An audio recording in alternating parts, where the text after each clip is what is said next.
Bismillahirrahmanirrahim. Faslun, bermula inilah satu fasal fi mahiyatil ilmi, di dalam menjelaskan tentang keadaannya ilmu,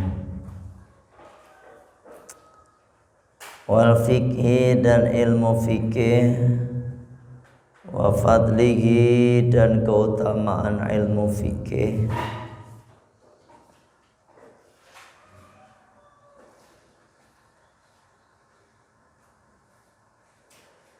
Di sini dijelaskan pasal yang pertama berkenaan dengan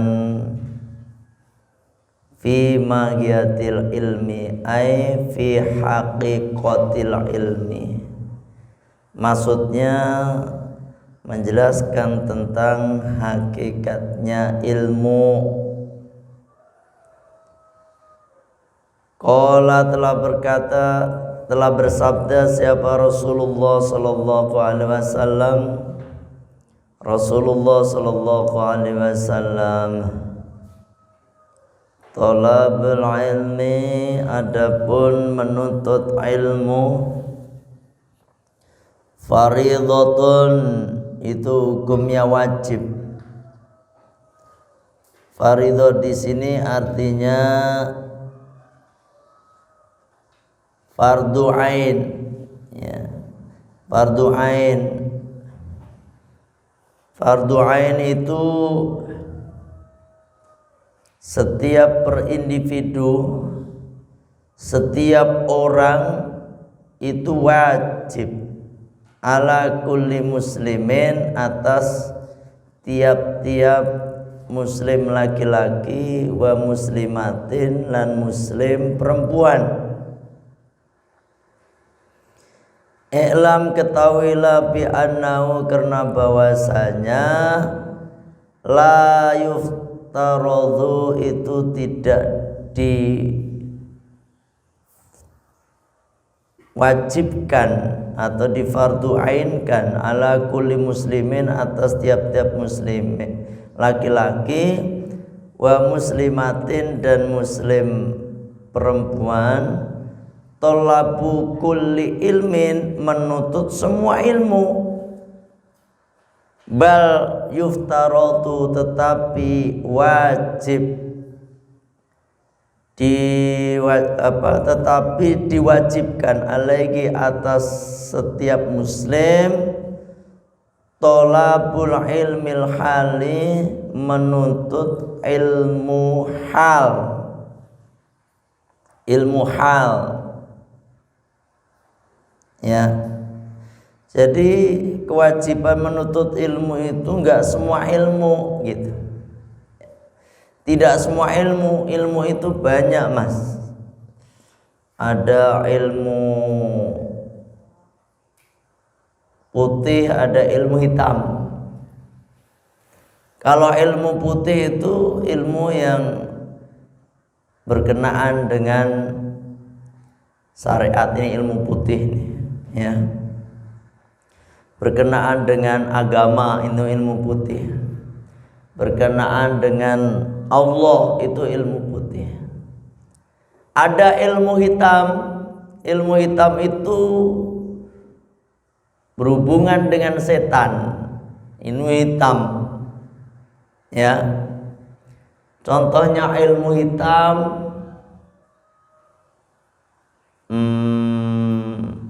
santet, itu ilmu hitam. Apalagi pelet, ilmu hitam. Pelet ini apa namanya? Ada aji kumatek, aji kumatek, ilmu aji jaran goyang, gitu. Itu jaran goyang. Pernah nggak tahu ilmu jaran goyang? Ilmunya ini pelet, itu jaran goyang. Ada juga ilmu yang ilmu hitam itu kayak pesugihan, itu ilmu hitam, Mas, ya. apalagi penglarisan, pokoknya berhubungan dengan setan. Susu, santriwati nggak usah pakai susu-susuan. Ada ilmu putih. Ilmu putih itu ilmu yang ada kemanfaatan dunia dan akhirat. Contohnya ilmu tafsir, ya, ilmu hadis, ilmu nahwu, ilmu sorof, ilmu ma'ani, bade, bayang, dan sebagainya. Itu ilmu putih. Tetapi tidak semua ilmu putih wajib dipelajarin, Mas. Ya, tidak semuanya ilmu putih wajib dipelajarin. Kayak silat itu ada dua macam juga. Ada silat ilmu hitam, ada silat ilmu putih. Silat ilmu hitam itu melibatkan setan juga. Jadi nanti dipakai semacam ritual apa sehingga nanti dia kerasukan setannya, kerasukan jinnya. Itu gerak sendiri tangannya tiba-tiba gerak sendiri. Itu melibatkan setan. Kalau nggak melibatkan jin. Ada silat putih, murni silat. Jadi latihan memukul, pokoknya latihan mukul, latihan menendang. Ada pukulan itu pukulan lurus, jab, ada swing, ada sikutan dan sebagainya. Tendangan, ada tendangan A, tendangan B, tendangan C, tendangan T. Nggak ada tendangan D loh. Tendangan T, ada circle. Ini putih, murni belajar fisik. Ya, ini nggak masalah belajar. Apakah semua wajib dipelajari? Kagak. Ilmu komputer itu putih apa hitam? Komputer itu hitam apa putih? Mas Martin, komputer hitam apa putih? Kok tergantung sih? Ilmu hitam itu ilmu hitam, komputer itu ilmu putih lah. Kan bagus. Itu kan tergantung dia penggunaannya salah. Kayak pisau itu bisa tergantung penggunaannya. Ada kalau pisau itu dipegang sama ibu-ibu tukang masak, dipakai bagus buat ngirisin lombok, wortel, apa namanya itu, timun, terong itu. Tapi kalau pisau ini dipegang sama sama perampok, sama penjahat, ini pisau dipakai untuk hal-hal yang maksiat. Termasuk komputer. Komputer itu sebenarnya ilmu bagus nih. Ada begini ini kan bagus itu. Kan ada ku beri nama. Gimana? Pedang ini ku beri nama Naga Puspa. Kan dulu ada film itu. Jangan sampai jatuh ke tangan pendekar berwatak jahat. Ada kan gitu. Ini mah zaman film sandiwara dulu. Brahma Kumbara. Ya. Tergantung itu pedang. Ketika pedang itu dibawa oleh Brahma, maka pedang ini menjadi hal yang baik. Ya. Nah, kembali ke kitab ini. Tidak semuanya ilmu itu wajib dipelajarin. Kalau semua ilmu wajib dipelajarin, ya Allah, ilmu macam-macam, Mas. Ya. Tetapi yang wajib dipelajari itu yuftaradu alaihi talabu ilmil hal, yaitu menuntut ilmu hal. Ilmu hal itu apa? Ilmu hal itu ilmu yang saat ini diperlukan. Ya, saat ini diperlukan, kayak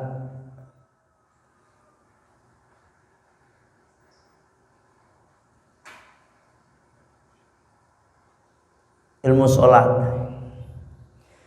Ilmu sholat ini termasuk ilmu hal, ilmu yang harus dipelajari, ya. Makanya bab sholat aja itu banyak banget. Di sini disebutkan nih, Mas, ya. Aifi sholati matalan minal mufsidati wal maslahati. Nih, Mas harus tahu, nih santriwati harus tahu semua ilmu yang membatalkan sholat itu apa saja. Ini harus tahu.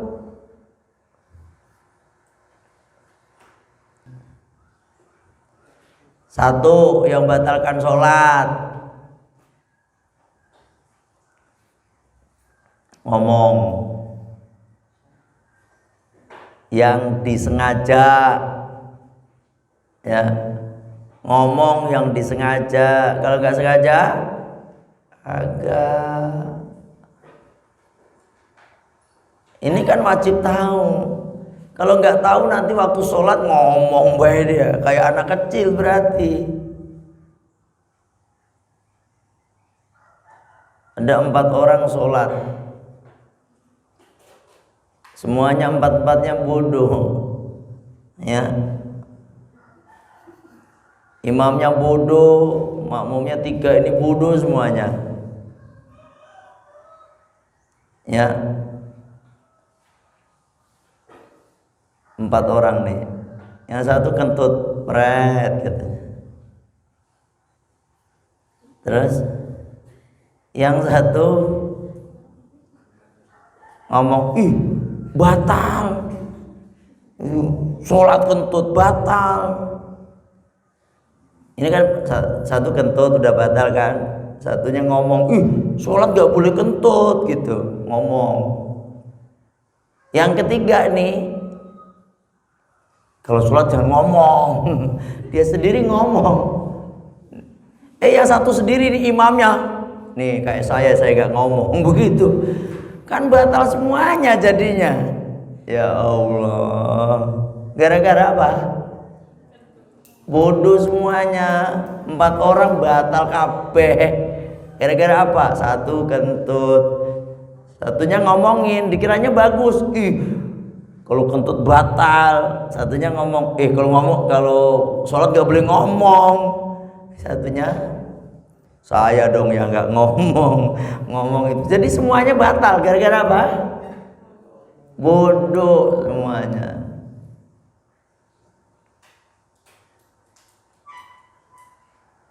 Satu ngomong disengaja. Kalau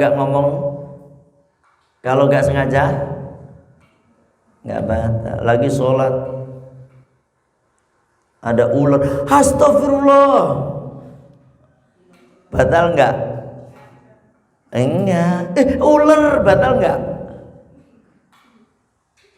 Batal nggak ngomong seperti itu? Karena apa? Enggak.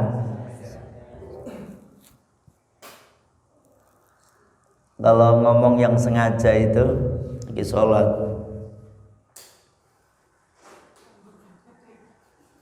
jam berapa ya begitu ngomong jam berapa, itu batal. Ya kan? Karena apa? Bahkan mengucapkan kalimat istighfar aja bisa batal, ya. Tapi disengaja. Lagi sholat ini, sengaja loh. Astagfirullah. Ingat dosa, dia lagi sholat ingat dosa, astagfirullah. Lagi sholat ditepuk temennya, ini batal enggak? Lagi sholat Allahu Akbar, temennya pengen ngikut jadi makmum, apa sih gitu,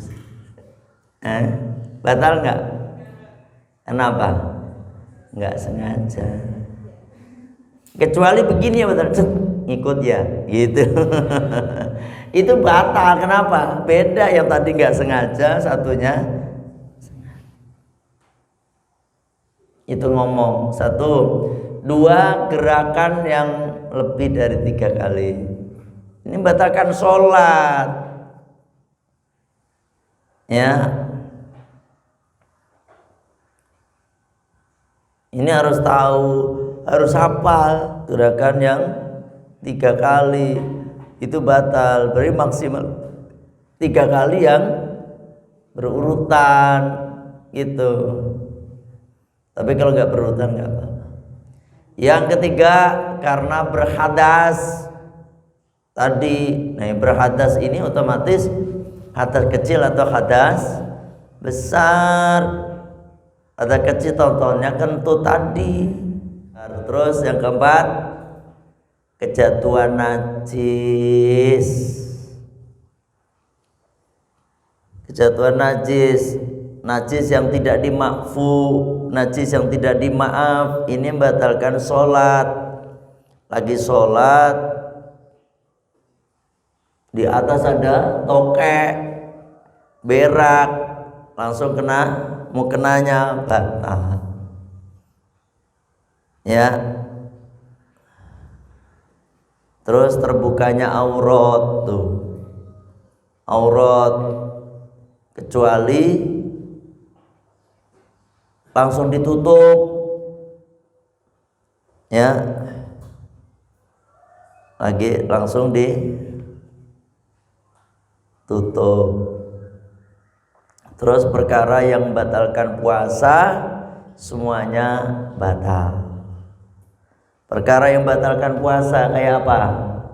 Makan, minum. Ini ada dikit.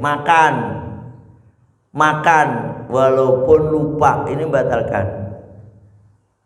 Makan.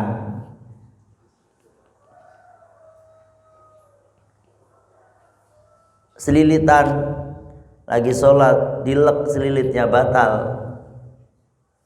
ya. Minum batal juga. Minum itu kalau ada rasanya berarti masih minum.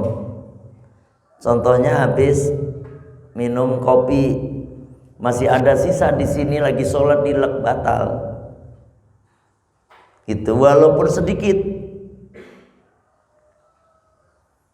Terus apalagi haid, terus nifas, ini batal otomatis puasanya, sholatnya. Ini perkara-perkara yang membatalkan sholat. Harus paham dan hafal di luar kepala. Sekarang yang perkara yang membatalkan wudhu, ini ilmu hal juga, ilmu hal yang harus mas ketahui, santriwati ketahui.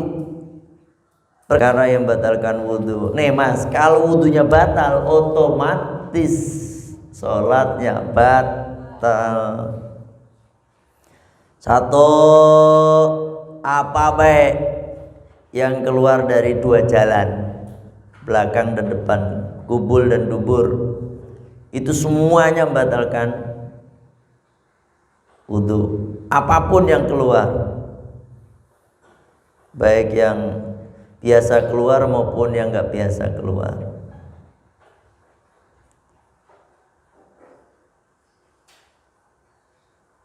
Makanya jangan disebutin perkara yang membatalkan wudhu, kentut, kencing, itu satu hitungannya. Apa? Perkara yang batal, yang keluar dari dua jalan. 2, tidur yang tidak menempatkan pantatnya di tempat tidurnya di lantai begini. Kalau tidur begini enggak, yang membatalkan wudu itu tidur yang terlontang, yang berbaring dan sebagainya. Yang ketiga, hilangnya akal disebabkan karena mabuk, ya.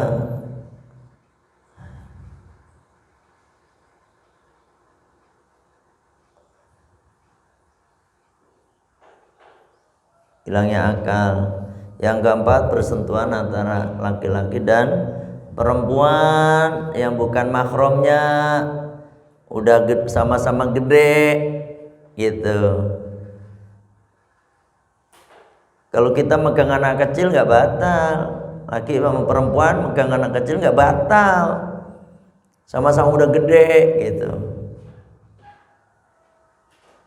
Terus tanpa ada penghalang, langsung bersentuhan kulit, bersentuhan kulit antara laki-laki dan perempuan tanpa ada penghalang, dua-duanya sama besar. Nah begitu lengkapnya kulit. Kalau gigi sama gigi kagak. Misalnya ada orang adu gigi, kagak apa-apa, laki perempuan adu gigi misalnya.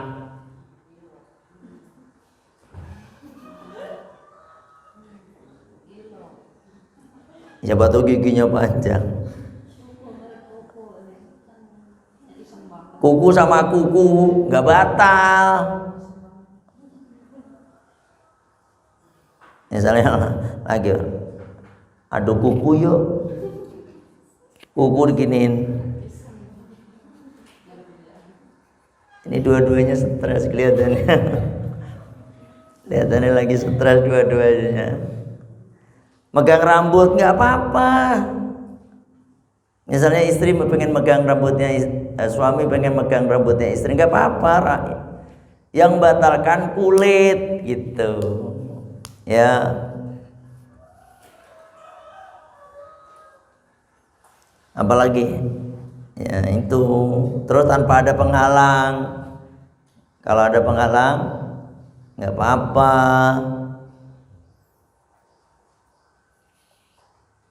Istri lagi sholat dipeluk dari belakang, batal nggak? Iya. Itu udah pinter sekarang. Jawabannya begitu, tergantung. Tapi itu jangan tergantung, orang pada bingung, itu yang tahu antar kita aja, ya. Mahram bukan mahram, kalau mahram kagak batal. Kakak sama adik kagak batal, kakak sama anak sama orang tua kagak batal, keponakan sama paman kagak batal, ibu susuan kagak batal, mertua kagak batal. Makanya nggak ada bekas mertua, ya. Mertua sama menantu itu nggak batal. Kalau suami istri batal. Karena mahram itu orang yang tidak boleh dinikahin. Suami istri itu dinikahin ya batal gitu. Yang kelima, menyentuh kubul. Menyentuh kubul, menyentuh kemaluan, baik kemaluan sendiri atau kemaluan orang lain. Tanpa ada penghalang itu. Terus menyentuhnya pakai telapak dalam ini. Nih. Kalau megangnya begini enggak. Jadi kemaluannya sendiri atau kemaluan orang lain itu batal. Pasti bayangkan masa kemaluan orang lain dipegang-pegang. Namanya juga lagi iseng misalnya. Iya, nah itu maksudnya nyebokin anak lagi batal. Iya, makanya yang keenam menyentuh dubur. Yang kelima itu menyentuh kemaluan. Yang keenam menyentuh dubur. Itu semuanya ada 6. Dan menyentuhnya dengan telapak tangan. Nih. Tapi kalau laki-laki sama laki-laki lagi sama wudhu, barangnya dipegang sama temennya gitu, yang megang doang yang batal, yang dipegang kagak. Tapi kalau yang megang perempuan dua-duanya batal. Masa ada apa ya, suami istri misalnya tanpa ada penghalang, istri megang milik suami lagi sholat, batal nggak? Tergantung. Iya bener, Mbak Repi pinter banget sih ya. Jadi kalau lagi ada di dalam sarung ya enggak, kalau dirogoh dari dalam ya batal. Jangankan megang kemaluannya, megang kulitnya aja batal gitu loh ya. Tapi kalau sama laki-laki megang, yang megang batal, yang dipegang nggak apa-apa gitu. Paham? Ada yang nanya nih, ini perkara yang kelihatannya sepele tetapi ini wajib Mas tahu ya. Santriwan harus tahu, santriwati harus tahu.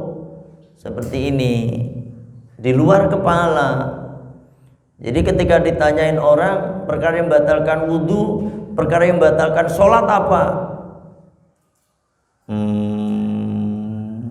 Kentut? Itu berarti nggak apa. Apa namanya lagi? Tidur? Makan? Itu pasti nggak hafal itu. Tapi kalau dirinci tak tergantung, itu berarti dihafal. Jadi kalau ditanya kok dia ngomongnya tergantung, berarti dia udah hafal dia. Paham ini? Bismillahirrahmanirrahim. Wassallallahu ala sayyidina Muhammadin wa ala alihi wa sahbihi wa sallam.